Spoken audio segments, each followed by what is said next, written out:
You already know what it is.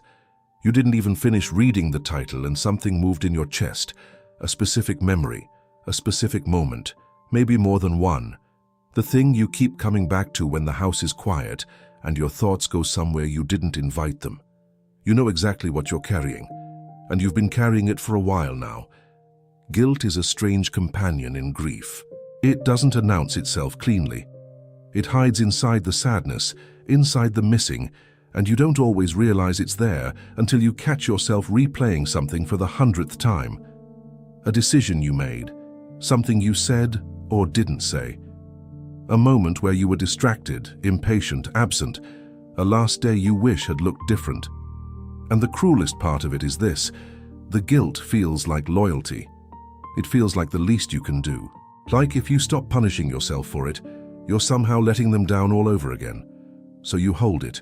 You carry it quietly, sometimes for months, sometimes for years, and you call it love because that's what it feels like from the inside. But I want to gently, firmly suggest something to you today. It isn't love. Or it started as love, and then it curdled into something that's hurting you in ways they never would have wanted. Let's actually talk about what people feel guilty about, because I think naming it matters. I think one of the reasons this guilt has so much power is that it lives in the vague and the unspoken, and vague things have a way of growing in the dark. The most common one, the one that shows up more than any other, is the end. The decision. Whether to let go, when to let go, whether it was too soon or too late, whether they were in more pain than you knew, whether they understood what was happening, and whether they were afraid. This particular guilt is almost universal among people who've been through it. Almost everyone, regardless of the circumstances, finds something to prosecute themselves for in those final days or hours.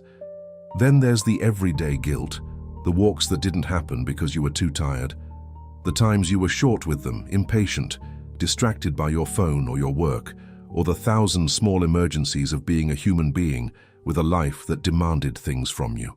The weeks where work was hard and you weren't as present as you wanted to be. The moments you chose the couch over the floor where they were lying, and now you'd trade almost anything to go back and choose differently. And then there's the deeper, quieter guilt, the one that's harder to say out loud, the feeling that you should have known sooner, that something was wrong, that they were trying to tell you, and you missed it. The worry that in the final chapter of their life you failed them in some way that mattered. Does any of that sound familiar? I thought so. Here's what I need you to understand about how your pet experienced you. And I mean really understand.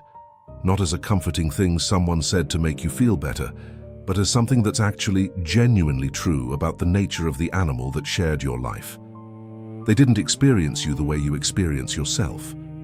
You experience yourself with a narrator, a constant internal voice that keeps score, that remembers, that compares this version of you to some imagined better version, that catalogues the failures and the shortcomings and the moments you weren't enough.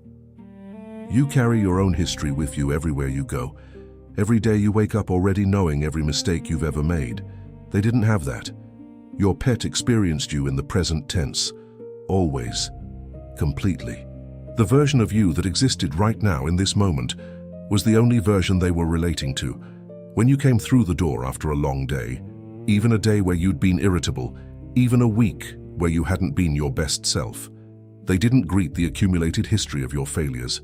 They greeted you, the you that was standing in front of them, in that moment, coming home. That is not a small thing. That is actually a radical, profound way of being loved. And it means that the accounting you're doing right now, the ledger of every mistake, every missed walk, every moment of impatience, that ledger never existed for them. You built it yourself. You've been maintaining it alone. The walks you missed. I want to talk about this one specifically because it comes up so much, and the guilt around it can be so disproportionately heavy relative to what it actually meant to them. Yes, they loved walks. Yes, they would have gone every single day if you'd let them. But what they loved most about walks wasn't the walk. It was you. It was going somewhere with you. It was the specific joy of shared movement, of being in the world together, of your attention belonging entirely to them for that block of time. The days you were too tired, and you were allowed to be too tired, you were a human being with limits that deserved to be respected. those days didn't register as abandonment. They registered as today we stayed home. And staying home with you was still you, still the person they loved, still enough. The missed walks were not evidence of inadequate love. They were evidence of a real life, lived by a real person who was doing their best inside circumstances that weren't always easy. The end. Let's go there because I think we have to. Whatever decision you made, or didn't make, or had made for you by circumstances outside your control, I want you to hear this. You were operating with incomplete information, inside an enormous amount of pain, trying to do right by someone you loved more than you could fully articulate. Every single person who has ever faced that decision has wondered if they got it right. The ones who waited longer wonder if they let them suffer. The ones who acted sooner wonder if they took something away too early. There is almost no version of that decision that doesn't come with doubt attached, because doubt is what love looks like when it's faced with an impossible choice. But here's the thing about that decision that I think gets lost inside the guilt. You were there. You were present enough, engaged enough, paying enough attention to know that a decision needed to be made at all.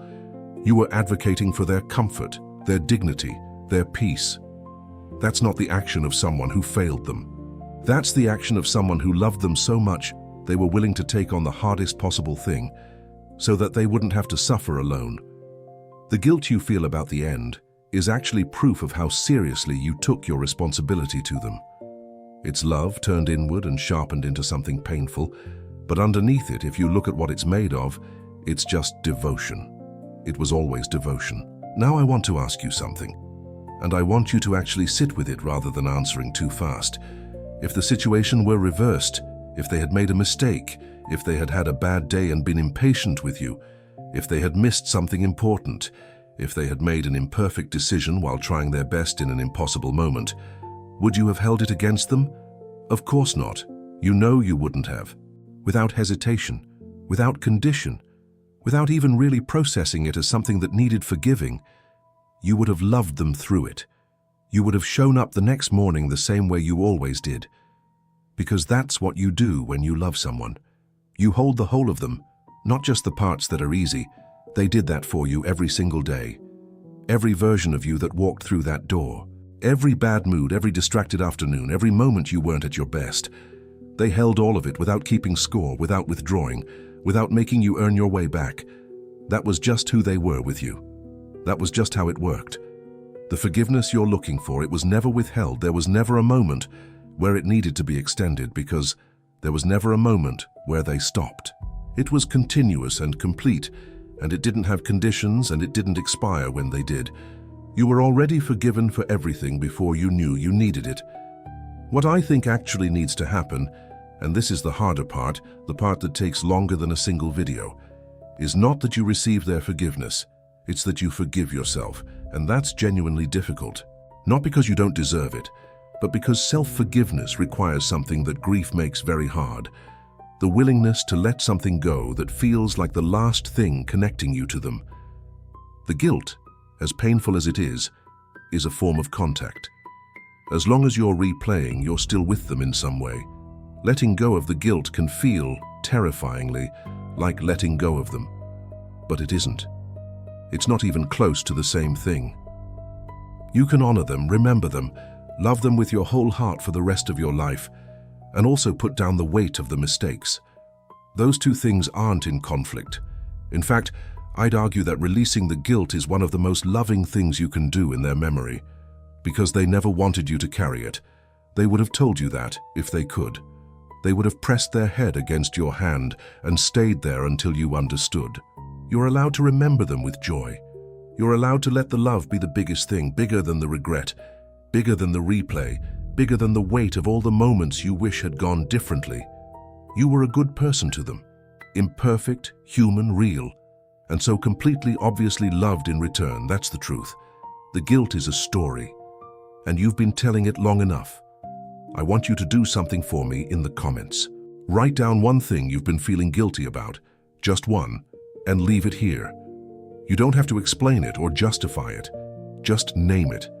Because sometimes the first step in letting something go is simply saying it out loud in a place where someone is listening without judgment.